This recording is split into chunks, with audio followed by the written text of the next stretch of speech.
Well, hello everyone, and welcome to LA Dodger Report. And today I want to talk about an article that I read that struck really close to some things that I feel very strongly about. Title of the article is Veterans Speak Out Against Militarization of Sports. It's written by Howard Bryant, and I'll leave a link below the video so that you can read the article yourself and see what you think.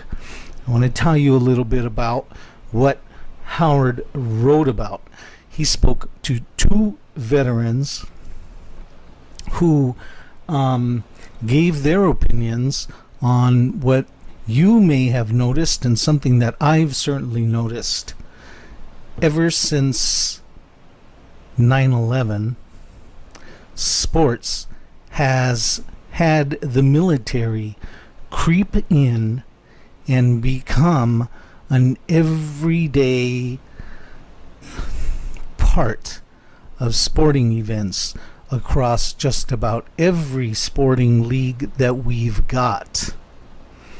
Now, the first veteran that Bryant writes about is William Astore.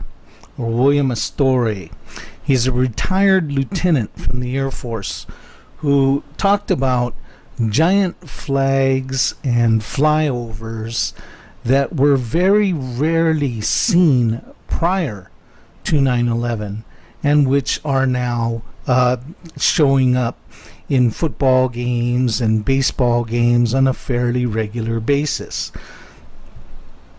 Now, he doesn't quite like the romanticization of these weapons of death, the glamorization of these stealth bombers and fighter jets, having everybody ooh and ah, when really these are machines that are designed and whose purpose is to kill.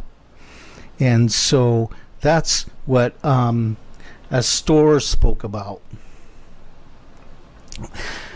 After 9/11 is when these kind of things first started popping up. And hey, everybody was feeling the patriotism. Everybody was searching for unification, something that would bring the country together. These symbols of flags, these symbols of a united country and a strong military. Understood at that time. Here we are, almost a generation later, 18 years later. And it's still happening. Are we really reaching that much for symbols of unification at this point? Now, you may not know this, but these military programs and these connections between the military and sports are programs, contracts that the military signs with sports teams, with leagues in general. These are your dollars. These are tax dollars paid for by you and I in order to pay for these functions, to have the military at sporting games. Now, John McCain and Jeff Flake, members of Congress, put together a report and showed that actually millions of dollars per year are being spent on these programs, the military paying in contracts to sports owners, millionaires who already are rich and are taking our tax dollars so that the military can fly around and have parades and have a veteran of the game and have a family reunification and so on that we see in games everywhere. Now, these things are being shown as supporting the troops. And I don't know about you, but you feel compelled when you're at the sporting events and they do these things and they pull out the veteran of the game. You feel compelled to have to stand. You feel as though you would be shamed or you're doing the wrong thing if you don't give a standing ovation to today's game's veteran. Now, the vets in the article spoke about how they were doing their job and they don't necessarily enjoy being singled out. At some sporting events, they will say, "Military veterans, please stand." And many of them don't, because they don't see, they don't want to be called out as heroes for something that they see as doing their job or doing their duties. Now, the second veteran that spoke in the article is Nick Francona. That name may be familiar to you. His grandfather, Tito Francona, played for 15 years in the majors. His father, Terry Francona, played for 10 years. He was the manager of the Red Sox when they won the World Series. So Nick is an MLB pedigree. He felt the patriotism call when 9/11 happened and joined up. He joined the Marines and eventually became the leader, the commander of a sniper squadron, a sniper platoon in Afghanistan. So he certainly has earned his part in order to give an opinion about veterans. When he came back, the MLB kind of contacted him, and he went to work with them with his MLB pedigree, and he was hired originally as a liaison with veterans. He worked for the Angels, he worked for the Dodgers, and the Mets. And the longer that he worked for these organizations, he felt that the way things were being handled wasn't patriotism so much as commercialism. He felt the players were being used as props to wear camo uniforms and camo hats that were later being marketed and sold, all with the pretense of "let's support the troops," when in reality the ball clubs were simply making money.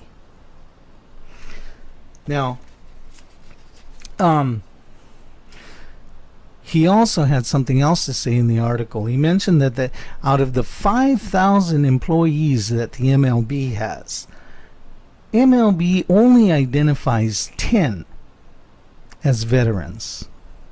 Now, he felt that was pretty darn strange, and even tried to, as a liaison, which was his job and his calling, he tried to get MLB to help him identify veterans that were working in the MLB so that they could bond together, so they could support each other, create a support structure within veterans that work for the MLB. Well, the MLB refused to be involved.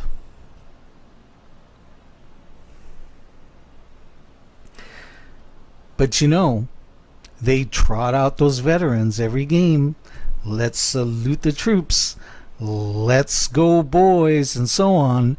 But when he wanted to do something that was meat and potatoes, that was substantive, that was actually going to do something for veterans in a real way to provide support, MLB backed off and wouldn't help.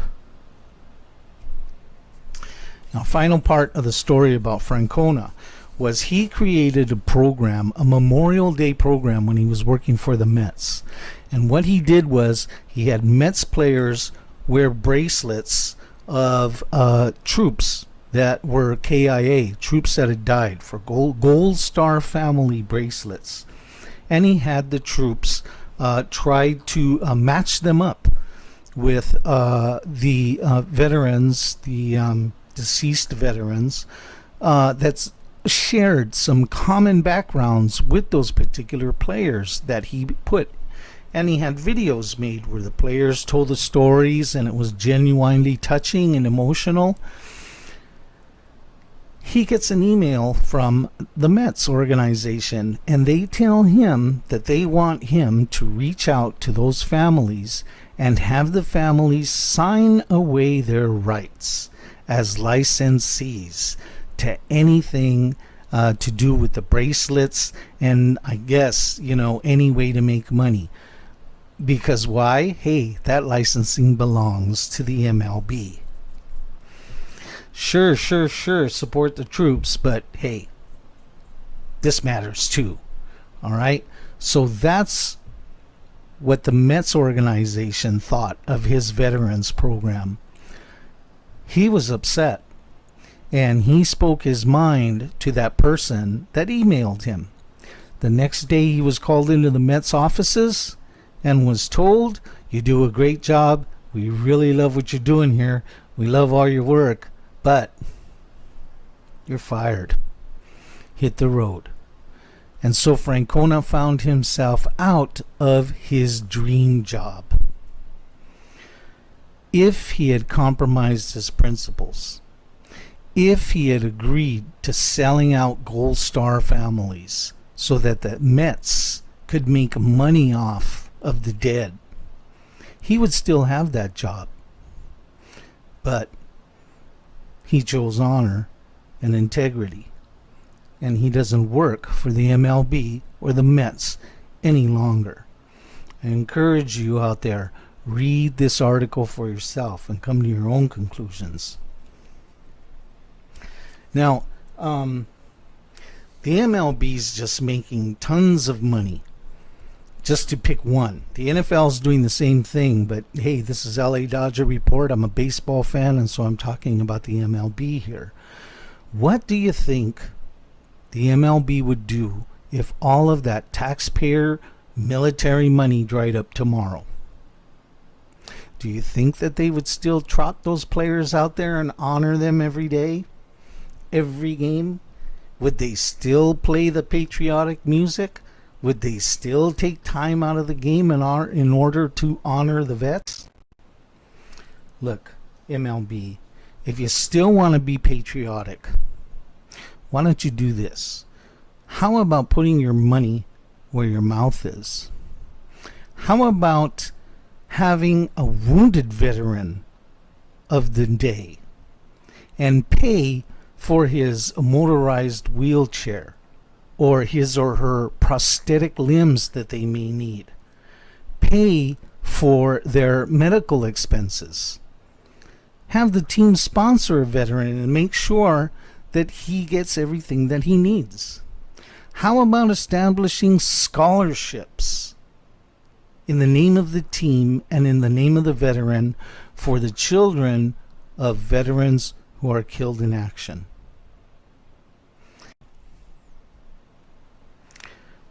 Countless veterans have been wounded, lost limbs, will never see or walk or use arms again. 1 in 5 veterans has post-traumatic stress syndrome. So please, MLB, if you want to be really, truly patriotic, enough with the commercialization of the military. Enough with being a recruiting force. And enough with the normalization of perpetual war. Peace.